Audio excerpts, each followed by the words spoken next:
Now, in the 1950s, Joe McVickery claimed that he had used subliminal advertising to show stimuli like this in his local cinema. I shall now take a short break because in the foyer we have a wide selection of snacks and drinks, and I'm sure you're all now feeling hungry and thirsty.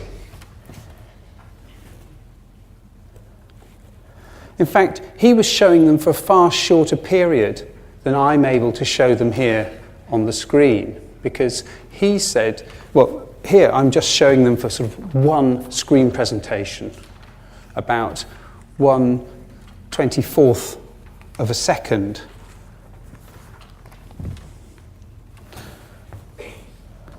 And he said that showing those very brief flashed stimuli led to increased sales in the foyer of the cinema. Sales of Coke rose by 18%. And sales of popcorn rose by 58%. So flashing up those brief messages. Did you see them? Yeah? What did they say? You didn't see them. What did it say? Drink Coke, eat popcorn. However, he never published this study. It wasn't published in a psychological journal where other people could look at his methods. He just claimed it. But there was immediate outrage. In the United States, where he'd done this, the Federal Communications Committee warned that it would revoke the licenses of any television station that used such techniques. Okay, so that meant that nobody was able to broadcast messages like that. And subliminal advertising was also banned immediately in the UK and in Australia. So I could end the lecture here. Subliminal advertising doesn't exist. It's been banned everywhere. Flashing up of little brief messages like that, so fast that you're unaware that you've seen them, does not happen in the US, in the UK, in Australia, in fact, anywhere. But I won't. I'll carry on for the next few minutes. In Canada, however, before they got around to banning it, the Canadian Broadcasting Commission flashed the frame, "Call now." Just brief flicker on the screen, like you've just seen, 352 times during their show. Maybe the show lasted an hour, so this would be once every 10 seconds. They flashed that thing, "Call now." They wanted to see if this would make more people call in. Nothing happened. So, no change in their viewers' behaviour. So they were a bit annoyed by this, so they announced that they were showing a message on the screen.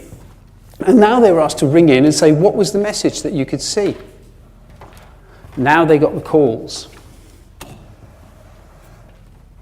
500 people rang in to say, yes, I saw the message.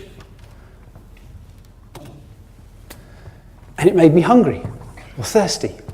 They had heard of Vickery's study, you see, because it only happened a few weeks ago. So although the message had nothing to do with food or thirstiness, they might have seen a flicker and assumed that that's what was happening. So they reported that it had made them hungry or thirsty. Actually, the message had nothing to do with food or drink. And in 1962, Vickery actually admitted he'd never conducted this research.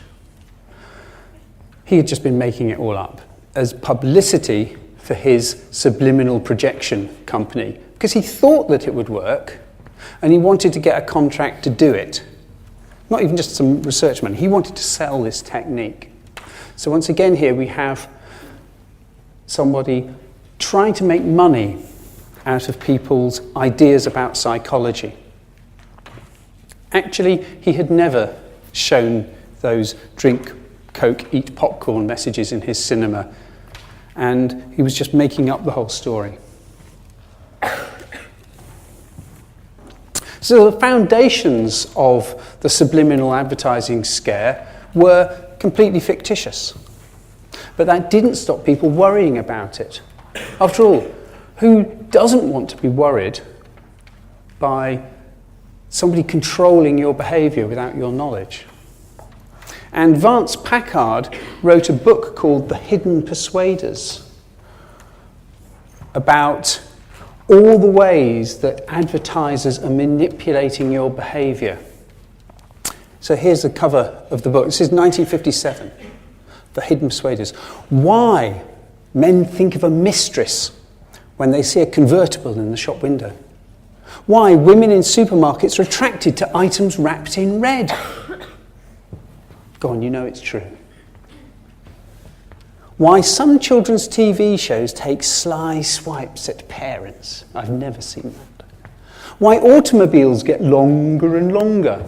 And what could possibly be the reason? Why men wouldn't give up shaving even if they could. This is 1957.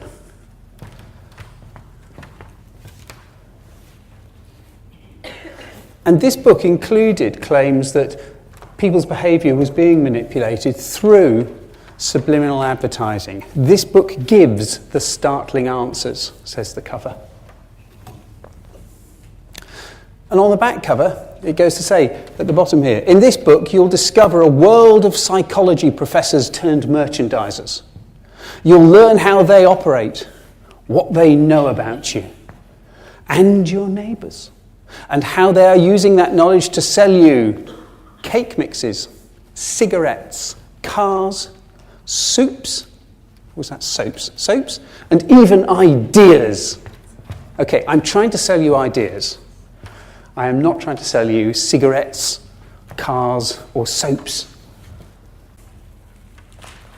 And so when I've asked this question over the years, I get a vast acceptance rate. 84% of my sample of 1,889 people say, yes, subliminal advertising works.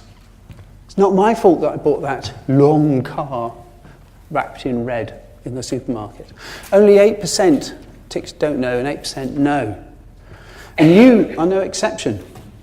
This year I got 87% of the year saying, yes, this works. Only 13% didn't agree with it, which corresponds to just 27 of the 204 people who answered my survey.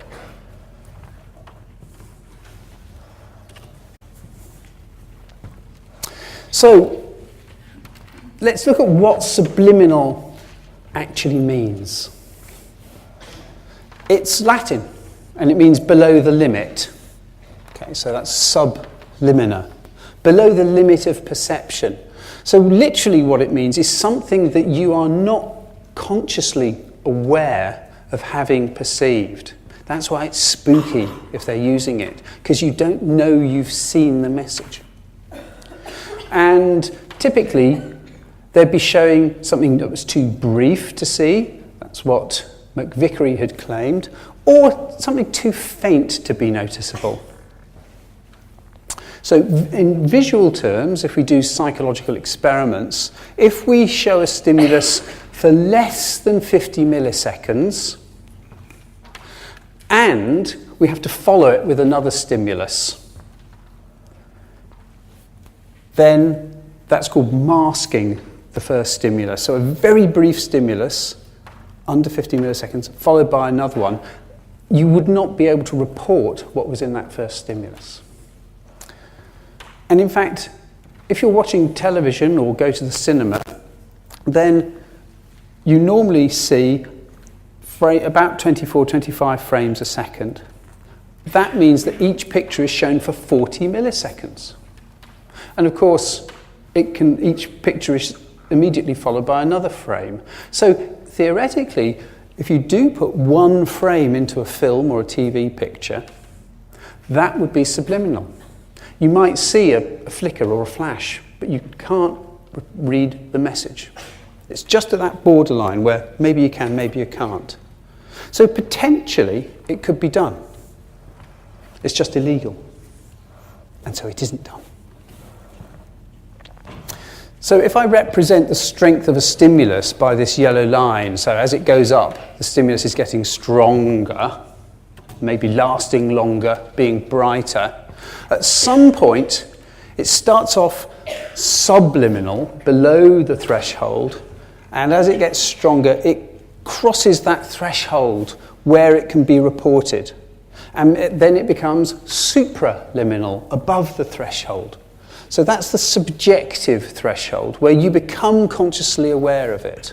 That's the crucial one for defining something as subliminal or not subliminal, supraliminal, the subjective threshold.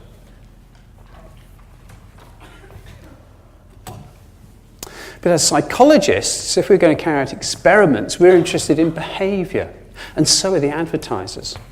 We can define another line where we can see, does it affect your behaviour? This objective threshold. So if the stimulus is below that line too, then it's below the subjective threshold, you're not aware that you've seen it, and it's below the objective threshold, it's having no behavioural effect on you. So in that situation, clearly there's no need to worry. We're below both of these things, it's not affecting us. If it's above the subjective threshold, then you're aware of it. So if it does have an effect on you, well, it's your own fault. You could have discounted it and not reacted to it.